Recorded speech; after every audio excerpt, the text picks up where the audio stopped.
Fifth Amendment here, but it's basically arguing against encroachment, all right? So that's one you want to pay attention to when you're coming, especially to things on search and seizure natures. Another good case that you should know is your Miranda versus Arizona. And folks, I'm going to tell you something, and even I can learn something. Not that I'm that much above you. I want to come to you humbly, in humility. I'm telling you, I've read and I know, and there's a lot of things about the law, and I've been my own attorney for over 25 years, and I kick the tail out of them, I'll be honest with you. But I always can learn something, and I'm not stupid enough ever not to realize that. And the next thing I'm going to tell you is probably one of the most important things we're going to tell you today. This is the Miranda versus Arizona decision. It's recorded at 384, volume 384 U.S., that's U.S. Reports, page 436. Now, this is a heavy-duty case. Every American should know this case backward and forward, upside down, and other. Alright? Miranda versus Arizona.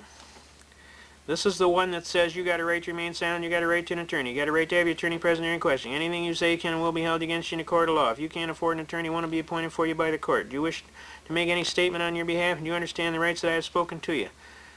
As soon as they stop you, talk to you, as soon as they start talking to you, they are required to say that. If they don't say that, they screwed up.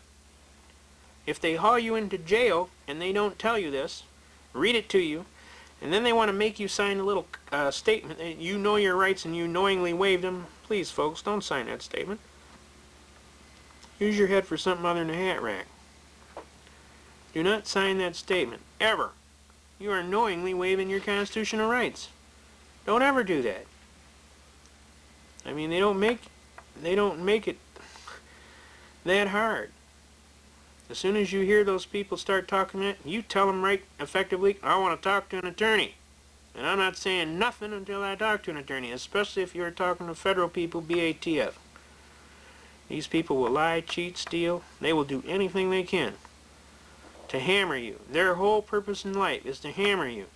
I don't want you to think, oh, what nice guys, so maybe we can just work this out. Why don't we just talk and maybe we can get things worked out? You don't talk to these people, folks, and you're talking to somebody who learned the hard way.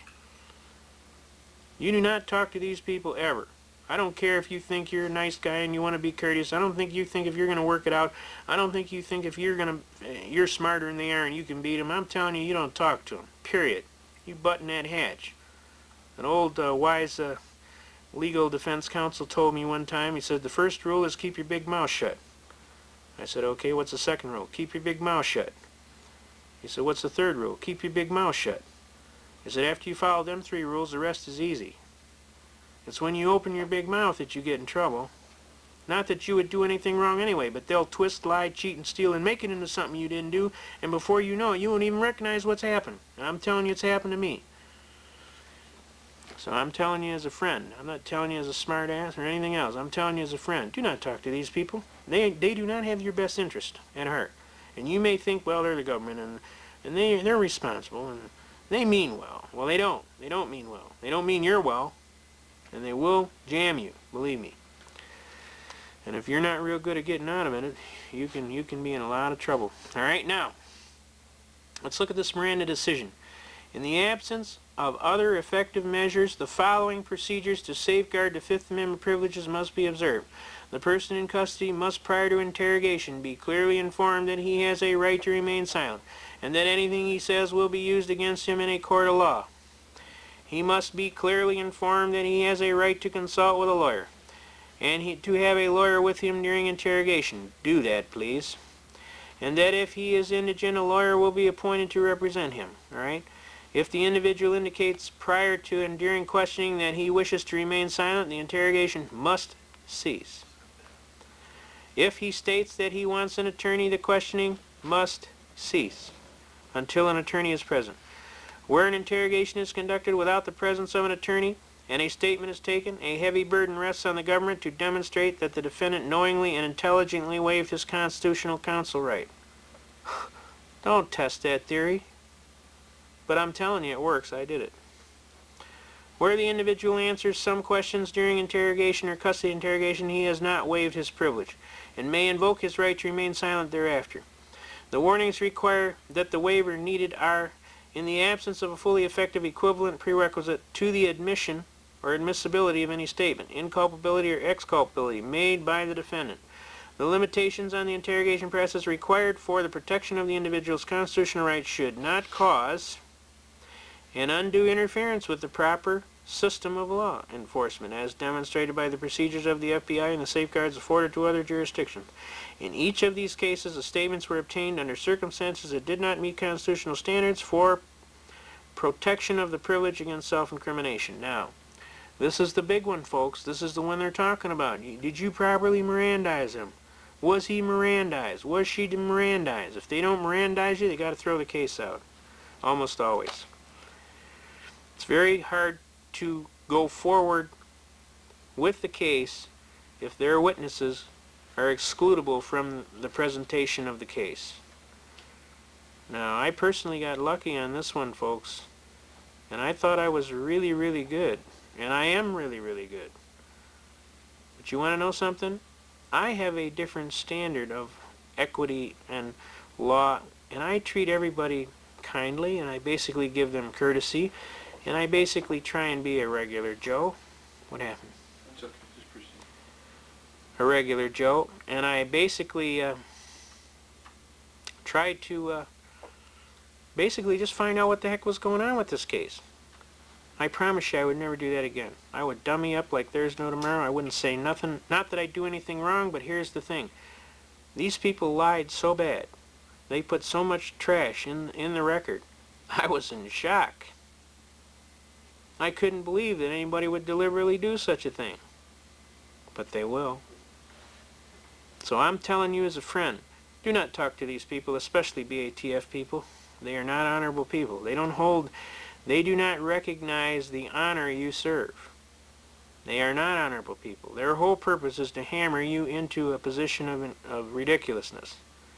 So I'm telling you, if they come in to talk to you for whatever reason, I don't care what, you dummy up. You don't say nothing. You got me? You hire an attorney. You get an attorney there and you don't talk till the attorney tells you to. And that's what I'm telling you as a friend, okay? That's Miranda versus Arizona. Now there's 4 Miranda cases. This is the leading case. There is a Miranda warning case that actually locks down the steps of the warning. And then there's a Miranda interrogation case, which locks out the standards for in-custody jail interrogations, okay? Now, a word to the wise should be sufficient, and I shouldn't have to ever say nothing about that again. Believe me, I learned a valuable lesson. You cannot assume that everybody is a good guy. There are some bad ones out there, and I found them. Now, the next case we're going to talk about is Norton versus Shelby County, recorded at 118 volume, United States Reports, page 425. Basically, that says an unconstitutional act is not law. It confers no rights, it imposes no duties, affords no protections, it creates no office. It is in legal contemplation as an inoperative as though it had never been passed, okay? And that's what this case holds, all right? Now, I'm telling you, you go read the case. Don't screw around. If the judge asks you questions about the case, you better know about what it says, all right? Because if he thinks you didn't read it, he's going to throw your case out. The court follows the decision of the highest court of the state in construing the Constitution and the laws of the state unless they conflict with or impair the efficacy of some principle of the federal Constitution or of the federal statutes or a rule of the commercial or general law. The decision of the state courts on questions relating to the existence of its subordinate tribunals and the eligibility and election or appointment of their officers and the passage of its laws are conclusive upon federal courts, all right? Now, some of the most important thing is, while acts of de facto incumbent of an office lawfully created by law and existing are often held to be binding from reasons of public policy. That's a very important point. Public policy. You want to watch out for the terms public policy.